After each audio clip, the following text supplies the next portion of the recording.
এই গ্যালারি দেখলাম সবাই মিরাজের সাথে সেলফি নিল। দিন শেষে এরাই বকা দিবে, এরাই ওর বুকে জড়াই নিব। কদিন পরে বাংলাদেশ এশিয়া কাপ, ওরা যদি না আসে পরে ক্রিকেটের ভালো কিছু আমি দেখতেছি না। মিরাজের দল জিতলো, মানে একদিন আগে বা দুদিন আগে দুধনি শুনেছিলেন মিরাজ গ্যালারি থেকে। আজকে কি অবস্থা ছিল? আপনারা গ্যালারিতে ছিলেন ভাই এটাই ক্রিকেট, আর ক্রিকেটে যারা ভালোবাসে ক্রিকেট অভিমানে অনেক কিছু বলে, কিন্তু দিন শেষে সবাই ভুলে যায়। এই গ্যালারি দেখলাম সবাই মিরাজের সাথে সেলফি নিল, মিরাজকে ডাকে আনলো, সেলফি নিল, ছবি নিল। এগুলো আসলে এরা কখনো এগুলো মনে রাখে না, দর্শকরা সব কিছু ভুলে যায়। তাই এটাই হচ্ছে স্বাভাবিক ক্রিকেট। আর খুব ভালো লাগলো, মানে মিরাজও চলে আসলো, তাদেরকে সেলফি দিল, ছবি দিল, কথা বললো। তারপর এই দিন শেষে এরাই বকা দিবে, এরাই ওর বুকে জড়াই নিব।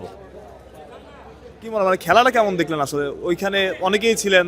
রংপুরের সানিয়ান বেকে দেখলাম তিনি কান্না করতেছিলেন। আবার একই সাথে মুদ্রার উল্টাপিঠ ফাইমাল চৌধুরী, যিনি সিলেটের ছিলেন, তিনি আবার কান্নাই করতেছিলেন, এবার আনন্দের কান্না। কেমন লাগলো সবকিছু? আসলে এখানে মানে দুর্দান্ত একটা ম্যাচ ছিল। এরকম খেলা খুব কম হয়। যেমন গত বছর মিরাজ যখন ছিল আপনার খুলনাতে, সেম এরকম একটা ম্যাচ হয়েছিল। মিরাজের পুরো পরিবার আমি সামনে ছিলাম, সেদিন কান্নাকাটি করে কিন্তু বেরিয়েছে। আজকেও কিন্তু আমি ওখানে ছিলাম, মিরাজের বউ, বাচ্চা এবং তার বোন ছিল। মানে ম্যাচের পরে একবারে পুরো কান্নাকাটি, হাসির কান্না, মানে খুশির কান্না। এটাই আসলে ক্রিকেট, একদল জিতবে একদল হারবে। তবে মনে হচ্ছিল যেন আবার বলতো সানিয়ান ভাইয়ের কথা মনতে হয়।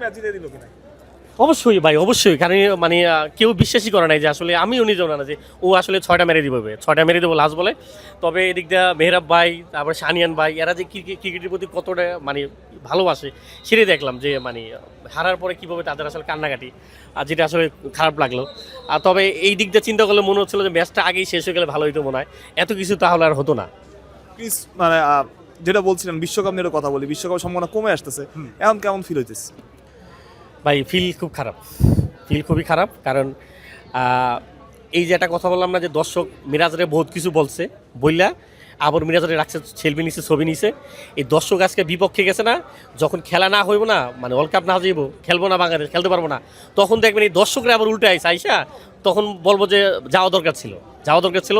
কারণ দিন শেষে আমি গেলাম না ভাই, কদিন পরে বাংলাদেশ এশিয়া কাপ, ওরা যদি না আসে, কদিন পরে ইন্ডিয়া বাংলাদেশের ট্যুর আছে, তখন যদি না আসে, তখন দিন শেষে পাই এবং পরে, মানে এখন না, পরে ক্রিকেটের ভালো কিছু আমি দেখতেছি না।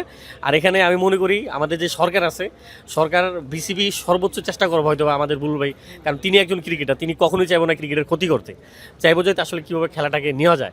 তারপর মনে হয় যে সরকার এখানে মানে জনগণের কথা না চিন্তা করে, মানে জনগণের পানির স্রোতে না যায়, মানে সরকারের উচিত মানে ক্রিকেট বোর্ডকে স্বাধীনভাবে ছেড়ে দেওয়া, যে আপনারা আপনাদের মতো সিদ্ধান্ত নেন, মানে আপনারা যাবেন কি খেলবেন না সিদ্ধান্ত নেন, আমরা আপনাদের পাশে আছি।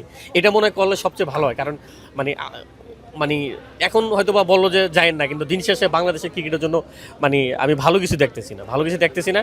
কারণ আগামীতে বাংলাদেশে ওয়ার্ল্ড কাপ আছে, অনেক খেলা আছে, সেখানে তারা যদি না আসে আমাদের জন্য কিন্তু অনেক ক্ষতি।